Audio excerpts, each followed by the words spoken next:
Every so often, a tragic event shreds a gaping hole in the fabric of the official American narrative. Then the political elite and their media do what's necessary to smooth things over, to find some calming equilibrium, lest we think about things that should not be questioned. This time, it's the shootings in Tucson, Arizona, where 6 people died, including Christina Taylor Greene, a 9-year-old child who was born in some kind of awful irony that connects the two events on September the 11th, 2001. She appeared in the book Faces of Hope, Babies Born on 9/11, and it says something about what's happened to America over the last decade, that her life ends in such a heartbreaking and meaningless way. Murdered alongside Christina was Chief Judge for the U.S. District Court for Arizona, John Rawl, and 5 others. United States Congresswoman Gabrielle Giffords, the intended target, was gravely wounded. As we once again peer into the American heart of darkness, we see 2 nightmarish features of this country. First, it's another alarming instance of a young man playing out his paranoid delusions with an easily available automatic weapon. The extent of the violent, psychotic behavior spawned by our culture must be faced. Also exposed in all its hideousness is the latest rise of a national political culture based on such paranoia, with one section of the movement wanting to refight the New Deal and the other the Civil War. One wants a return to the unrestricted capitalism of the 19th century, while the other wants the unrestricted racism of slave society. What are we told in the elite media is the problem? The lack of civility. Once again, a formulation that will provide that much-needed calm, a solution that if we all try really hard, we can achieve. Let's just all get along and we'll find that cherished equilibrium. Certainly let's not talk about the fossils of the fossil fuel industry that paved the right populist way with tens of millions of dollars. Read about the Koch brothers to start, but they're not alone. These billionaires and their neocon brothers finance and help organize populist politicians and movements that attract people who are legitimately alienated and legitimately angry with a big government that mostly serves big pools of capital. Capital, for example, like that of the Koch brothers. Of course, people taken in by all of this wind up supporting one set of billionaires over the other, even against their own interest, but it's designed to feel like a fight for personal liberty and freedom. This right elite-sponsored populism also deliberately attracts people who want simplistic answers and ways to vent their bile on easy targets. In one election, the target may be gays, the other immigrants, Muslims, and who knows, maybe someday they'll make their way back to the Jews. And always, and that is always, a foundation of deep hatred and fear of African Americans. Playing a support role in all of this, the internet paranoia business feeds the tortured psyches of the world, preying on panic like that creature on Star Trek that drew energy by creating terror. In this case, it's dollars these webmasters of fear want. Finding secret conspiracies is much more profitable than revealing systemic underpinnings of abuse. They're to be seen right in front of our noses. There are no direct ties that we know of connecting the alleged shooter, Jared Lee Loughner, with any of these movements. But the sheriff of Tucson put it well enough. When the rhetoric about hatred, about mistrust of government, about paranoia of how government operates, and to try to inflame the public on a daily basis, 24 hours a day, 7 days a week, has impact on people, especially who are unbalanced personalities to begin with. So are our politicians and mass media pundits discussing why the conditions of American life breed such mental illness and such vile politics? What do they say is the problem? What's the solution?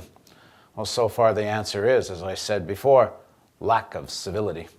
Our rhetoric is inflammatory. Here's some of what was said on the Sunday morning news shows just after the shooting. I just hope that we can have some civility and we can move forward. I think members of Congress either need to turn down the volume, begin to try to exercise some high level of civility, or this darkness will never, ever be overcome with light. I agree. It's our responsibility to make sure that we set the right example and set the tone of civility. I believe that we can return to civility. We can have debates, honest and strong disagreements on many of the major issues facing our country, but we can do it with civility. In politics, in the media, in the public square, fashion our rhetoric so that it does not incite but informs, and yes, can differ, but can differ in a way that is civil and consistent with our democracy's efforts. Here's how scholar and cultural critic Benjamin DeMott answers all of this. What is the real American malaise? Why is this country in trouble? Lately, the leader classes have been floating a fresh answer to these queries, taking up a new root cause of national woes. Not race, not class. Our not-so-secret malaise is, in a pet leader class phrase, the decline of civility. He said this in an article titled Seduced by Civility, Political Manners and the Crisis of Democratic Values, published by The Nation magazine in 1996. Now, 15 years later, we get the same evasive answers at a time of even more serious national crisis. While the far-right, neoconservative elite mobilizes sections of the population for more war and a further weakening of constitutional and economic rights, the neoliberal elite calls for bipartisanship and civility. President Obama said we shouldn't prosecute the former Bush regime, not to open up old wounds. Instead, it opened the door to the resurrection of the Rove Cheney gang, who lurked behind this growing far-right populism, pushing and seducing it towards their agenda. It won't be long till the true libertarians in Congress are either bent or marginalized, and we are left with a bunch that ran the country into the ground under Bush.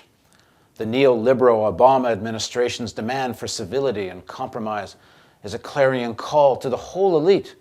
Don't let our differences get in the way of saving the economic system.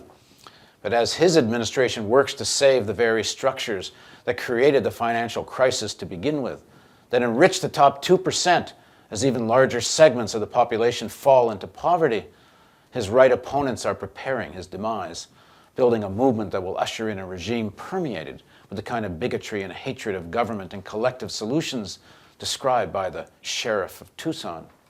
Listen to Dick Armey, a former Republican U.S. representative from Texas's 26th congressional district and House Majority Leader 1995 to 2003, now chair of FreedomWorks, one of the driving forces behind the Tea Party and the far right. He pays lip service to the ideas of civility, but the message to his troops is clear.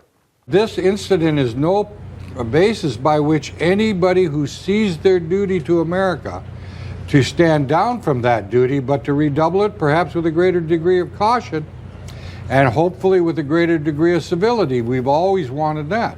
But still, nevertheless, we must do our duty and defend our liberties in this great country. The real question is, what are the rest of us going to do? We better start by understanding that the lack of civil discourse and extremes of competing ideology is not the underlying problem, but a symptom of objective difference of interest. We're not one nation.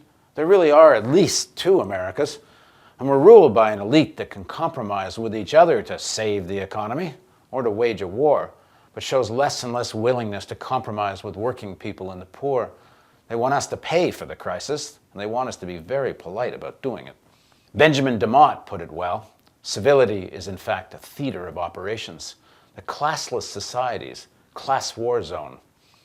Instead of using civility to cover up the realities of life, how about we call for a people's civility intended to better reveal it? We can start by telling the truth about the society we live in. Let's examine with honest and uncompromising inquiry the actual conditions of life in America without fearing the words race and class. Let's those who want collective solutions try to find some common ground with those who distrust big government, which almost everyone agrees serves the top 2% more than anybody else. Let's agree that we value individual rights and freedom and understand that can only be meaningful in a more equitable society. How about we answer this question? How can our schools and public health care system better intervene with students when there are obvious signs of psychotic disorders? What can we do to address the cultural, political, healthcare, and law enforcement issues that have led to so many shootings by disturbed young men? What policy would be in the public interest? Let's base the inquiry on a study of facts, evidence, and researched opinion, because like so many other issues facing us, lives depend on it. If you'd like to join us in this inquiry, and yes, you want to keep it civil, please write us at contact@therealnews.com. We're going to open a section of the website for people to submit their thoughts and proposals. We'll interview experts and debate solutions. And of course, you can comment on this commentary. in a space provided below. Thank you for joining us on the Real News Network.